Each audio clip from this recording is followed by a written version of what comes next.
Gusto ko lang sabihin, thanks sa mga nakakaintindi. Hindi porket artista ka, hindi porket doktor ka, hindi porket piloto ka, kailangan ganun din ang mapapangasawa mo. Diba? Hindi porket napunta kayo sa isang magandang lugar, sa school, simbahan, or kung saan man kayo nag-meet, mabait na tao, yun yung perfect match kayo.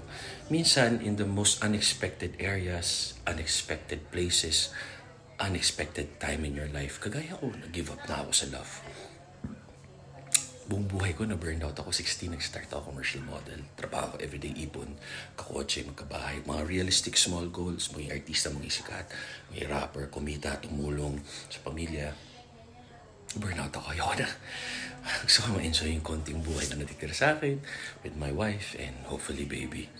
So sa mga nakakaintindi, thank you. Sa mga haters, okay lang. Napagkakakitaan namin kayo ng mga fans. Monetize your content. Thank you po. Na-appreciate ko kayo. Tama kayo, mali ho, not your doctor, do over sure you happy, healthy. So, yung click kami ni architect, ni wifey, sorry na si ni Mrs. Bira yung ganun. Tapos, peak, hindi na peak, napilayan, sobrang down, depressed.